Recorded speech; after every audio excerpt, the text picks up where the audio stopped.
Court ने बोला है कि हाँ यूनिवर्सिटी से डिग्री नहीं मांगी जाएगी, ना दिखाएं।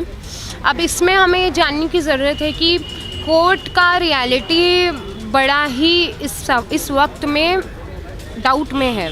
कोर्ट के जो इंटेंशंस हैं, अलग अलग जजेस हैं। सबसे पहले किसी का कोर्ट में जाता है केस तो पूछा जाता है जज कौन है, क्योंकि जज पे डिपेंड करेगा रिज़ल्ट क्या आएगा। क्या वो जज ऐसा है जिसकी कोई रीढ़ की हड्डी बची हुई है, या वही जो 90% ऑफ द जजेस हैं जो सत्ता पक्ष के साथ मिल गए हैं, डर के मिले हैं, या अपने लोभ से मिल गए हैं उनके साथ। तो जज ये जो ऑर्डर आया है कोर्ट का वो बिल्कुल भी आश्चर्यचकित तो नहीं है। और डिग्री तो तब दिखाएंगे जब डिग्री होगी, सभी जानते हैं नहीं है डिग्री। अब मीडिया के लिए भी क्या कहें, जब देश में फांसीवाद आता है तो सबसे पहले अटैक होता है मीडिया पर और यूनिवर्सिटीज़ पर।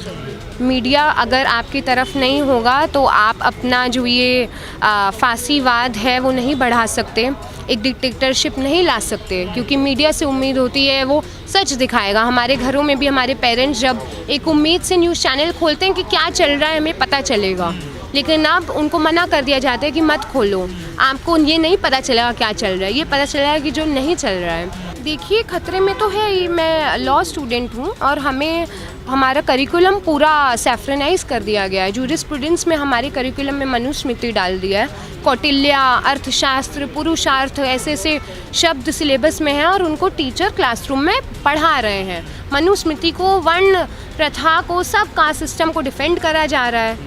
तो कॉन्स्टिट्यूशन जिसका बेसिस है लॉ कॉन्स्टिट्यूशन के बिना थोड़ी चलेगा, उसको नहीं पढ़ाया जा रहा है, मनुस्मृति को पढ़ाया जा रहा है। अभी का जो संविधान है उसमें बोला गया है भारत एक सेक्युलर देश है।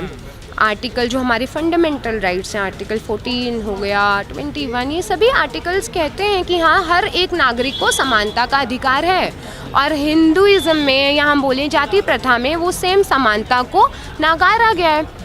तो ऑफ कोर्स कॉन्स्टिट्यूशन बीच में आ रहा है और तभी इनकी कोशिश है कॉन्स्टिट्यूशन को बदल देंगे, पूरा बेसिस प्रीएम्बल हटा देंगे। कोर्ट का अगर हम ऑर्डर देखेंगे तो कोर्ट ने बोला है कि हाँ यूनिवर्सिटी से डिग्री नहीं मांगी जाएगी, ना दिखाएं। अब इसमें हमें ये जानने की ज़रूरत है कि कोर्ट का रियलिटी बड़ा ही इस वक्त में डाउट में है। कोर्ट के जो इंटेंशंस हैं, अलग अलग जजेस हैं। सबसे पहले किसी का कोर्ट में जाता है केस तो पूछा जाता है जज कौन है, क्योंकि जज पे डिपेंड करेगा रिज़ल्ट क्या आएगा। क्या वो जज ऐसा है जिसकी कोई रीढ़ की हड्डी बची हुई है, या वही जो 90% ऑफ द जजेस हैं जो सत्ता पक्ष के साथ मिल गए हैं, डर के मिले हैं, या अपने लोभ से मिल गए हैं उनके साथ। तो ये जो ऑर्डर आया है कोर्ट का वो बिल्कुल भी आश्चर्यचकित तो नहीं है। यही एक्सपेक्टेड था आज का जो कोर्ट है उससे। और डिग्री तो तब दिखाएंगे जब डिग्री होगी, सभी जानते हैं नहीं है डिग्री। इतने लोग हैं जो उस समय पर पढ़ रहे थे यूनिवर्सिटी में, वो बोलते हैं कि अरे हमारे पास तो हमारी डिग्री है, मोदी जी की डिग्री कहाँ है। तो दावा तो करते हैं ना, देखिए मोदी जी दावे तो बहुत करे जाते हैं। दावे तो ये भी करे जाते हैं कि भारत विश्व गुरु बन गया है, लेकिन वहीं से फिर अमेरिका से आते हैं विजुअल्स जहाँ पर इंडियन स्टूडेंट्स को हथकड़ियों में भेजा जाता है। क्या विश्व गुरु बन गया है भारत? तो दावे ठोकने के लिए तो ये सरकार माहिर है, मोदी जी माहिर हैं, 56 इंच का सीना बोल देते हैं, लेकिन जब उन दावों की हम पुष्टिकरण करते हैं तो पता चलता है कि एकदम झूठे हैं। पर मीडिया तो साबित कर देता है कि सब सच है जो मोदी जी कह रहे हैं। देखिए विश्व गुरु भी बन चुका है भारत। हाँ आजकल ट्रम्प रोज फोन लगा रहे हैं, मोदी जी उठा नहीं रहे हैं। देखिए वही तो मीडिया भी तो, अब मीडिया के लिए भी क्या कहें, जब देश में फांसीवाद आता है तो सबसे पहले अटैक होता है मीडिया पर और यूनिवर्सिटीज़ पर। मीडिया अगर आपकी तरफ नहीं होगा तो आप अपना जो ये फांसीवाद है वो नहीं बढ़ा सकते, एक डिक्टेटरशिप नहीं ला सकते, क्योंकि मीडिया से उम्मीद होती है वो सच दिखाएगा। हमारे घरों में भी हमारे पेरेंट्स जब एक उम्मीद से न्यूज़ चैनल खोलते हैं कि क्या चल रहा है हमें पता चलेगा, लेकिन अब उनको मना कर दिया जाता है कि मत खोलो, आपको ये नहीं पता चलेगा क्या चल रहा है, ये पता चलेगा कि जो नहीं चल रहा है। तो बहुत ही सैड स्टेट ऑफ अफेयर्स हैं, क्योंकि देश में अभी भी एक आम आदमी अपने टीवी पर मेन स्ट्रीम मीडिया खोलता है। क्योंकि उसके पास इतना वक्त नहीं होता वो यूट्यूब पे जाए, महंगे महंगे डेटा पैक खरीदे, यूट्यूब चलाए, ढूंढे पहले तो कि कौन से चैनल हैं जो रिलायबल हैं। वो अपने टीवी पर वही जी न्यूज़ देखेगा, वही अर्नब गोस्वामी को सुनेगा और उसको लगेगा मेरा देश सब चंगा सी, सब अच्छा चल रहा है, और लेकिन उसके पास खाने को रोटी नहीं होगी। विपक्ष शोर मचा रहा है कि संविधान खतरे में है, ये मनुस्मृति का राज लाना चाहती है, क्या आपको भी लगता है? देखिए, खतरे में तो है ही। मैं लॉ स्टूडेंट हूँ और हमें हमारा करिकुलम पूरा सैफ्रनाइज कर दिया गया है। जूरिस्प्रूडेंस में हमारे करिकुलम में मनुस्मृति डाल दिया है। कौटिल्य, अर्थशास्त्र, पुरुषार्थ, ऐसे ऐसे शब्द सिलेबस में हैं और उनको टीचर क्लासरूम में पढ़ा रहे हैं। मनुस्मृति को, वर्ण प्रथा को, सब कास्ट सिस्टम को डिफेंड करा जा रहा है। तो कॉन्स्टिट्यूशन जिसका बेसिस है लॉ कॉन्स्टिट्यूशन के बिना थोड़ी चलेगा, उसको नहीं पढ़ाया जा रहा है, मनुस्मृति को पढ़ाया जा रहा है, जो कि बहुत खतरनाक बात है। तो विपक्ष तो जो बोल रहे हैं वो सच्चाई है। आप आइए पढ़िए हमारे क्लासरूम्स में, पता चलेगा। तो मनुस्मृति से दिक्कत क्या है? मनुस्मृति एक रीज़न है। डॉक्टर भीमराव अंबेडकर ने एक वक्त पे मनुस्मृति जलाई थी, एक रीज़न है। हर साल मनुस्मृति दहन दिवस मनाया जाता है। रीज़न्स को खंगालेंगे तो पता चलेगा। मनुस्मृति में औरतों की जो एक पोजीशन है वो जानवरों से भी नीचे रखी गई है। मनुस्मृति में बोला गया है कि हाँ, जो एक जाति प्रथा है, जो दलित हैं वो जानवरों से भी बदतर हैं। महिलाओं के लिए बहुत ख़तरनाक है। बोला जाता है कि महिलाओं को बाहर अकेले घूमने का अधिकार नहीं है। तो ऐसे टेक्स्ट को तो जलाकर फेंक देना चाहिए जो हर साल जलाया जाता है। इसलिए सरकार भी कोशिश करती है कि हाँ, दूर रहे इस टॉपिक से, लेकिन कहीं ना कहीं से घुमा कर कान पकड़ते हैं। समय में एक तबका इसकी सपोर्ट क्यों कर रहा है, खासकर जो सरकार को सपोर्ट कर रहा है? सरकार के लोग भी इसको सपोर्ट कर रहे हैं। देखिए, तो जब इतना ख़राब है ये विधान मनु का, तो फिर इसका सपोर्ट क्यों हो रहा है आज के वर्तमान समय में भी? क्योंकि हम ये देखेंगे कि जो भी सत्ता पक्ष होता है, जो भी पावर में जो लोग होते हैं, वो कभी नहीं चाहेंगे कि हमारी पावर हमसे छूटे। वो हमेशा पावर में रहना चाहेंगे और वो पावर में रहने के लिए वो सब करेंगे जो उनको लगता है इंश्योर करेगा उनकी कंटिन्यूटी।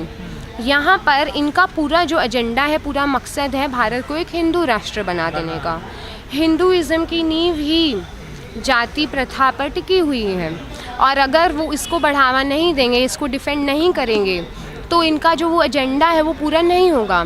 इसलिए हम जो देखते हैं कि हाँ, एक जो हमारे देश में एक अपर कास्ट तबका है, पावर होल्डिंग तबका है, वो अपनी हेजीमनी, अपना वो जो एक पोजीशन है समाज में, वो बनाए रखना चाहता है और अब उसको सरकार का भी साथ मिल रहा है। सरकार का साथ नहीं, बढ़ावा मिल रहा है। क्या हिंदू राष्ट्र के रास्ते में संविधान आड़े आ रहा है, तभी मनुस्मृति की चर्चाएं ज़्यादा हो रही हैं? देखिए, संविधान हम ये नहीं कहते संविधान पूरा ठीक है। संविधान में पॉजिटिव रिफॉर्म ज़रूर आ सकते हैं, लेकिन अभी का जो संविधान है उसमें बोला गया है भारत एक सेक्युलर देश है। आर्टिकल जो हमारे फंडामेंटल राइट्स हैं, आर्टिकल 14 हो गया, 21, ये सभी आर्टिकल्स कहते हैं कि हाँ, हर एक नागरिक को समानता का अधिकार है। और हिंदुइज़्म में या हम बोलें जाति प्रथा में वो सेम समानता को नकारा गया है।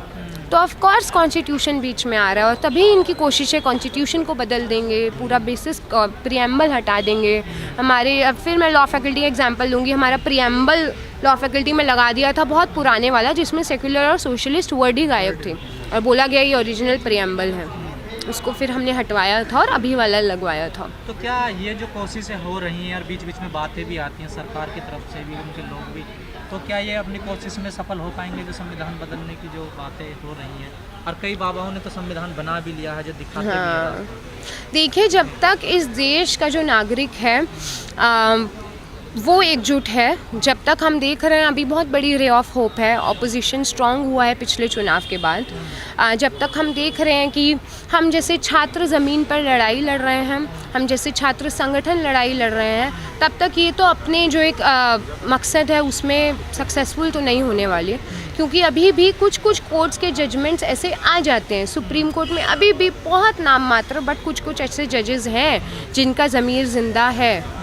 तो एक होप है और उसी होप के साथ हम लोग लड़ाई लड़ते रहते हैं। हम लोग कोशिश करते हैं आम आदमी जागरूक हो, उसके सामने सच्चाई आए। आम जैसे मीडिया चैनल्स जब तक हैं तब तक ये लोग कोशिश में कामयाब तो नहीं होने वाले। आपने कहा न्यायपालिका से होप है, कुछ जज जैसे हैं, कुछ जो चीफ जस्टिस हैं वो अपने आप को अम्बेडकरवादी कहते हैं, पहले बौद्धिस्ट कहते हैं, वही कहते हैं कि क्रीमी लेयर लागू होना चाहिए SC/ST में, जो OBC में, तो कहाँ हो बस्ती है, किसके पास बस्ती, बताइए। बिल्कुल बिल्कुल बिल्कुल, ऐसे जो जब जजमेंट्स आते हैं या हम देखते हैं कि वो लोग उससे पहले DY चंद्रचूड़ थे, उन्होंने भी कुछ खास तो जजमेंट दिए नहीं, उन्होंने तो और ख़राब कर दिया सिस्टम। होप उनसे भी थी जब वो आए थे कि हाँ ये कुछ उद्धार करेंगे, शायद ये कुछ ऐसे स्ट्रॉन्ग जजमेंट्स देंगे जो चैलेंज करेगा सरकार को, वो नहीं हुआ। सेम गोज़ विद दिस जज। तो हाँ, जो ये एक पावर ऑफ अथॉरिटी में जो लोग हैं वो बहुत कम है, लेकिन आम आदमी की जो एक पावर है ना, वो ये सरकार भी जानती है, वो सब जानते हैं। तो एक जो ज़मीनी सच्चाई है, जो लोगों की जो पावर है, अल्टीमेट तो वही है। चलिए।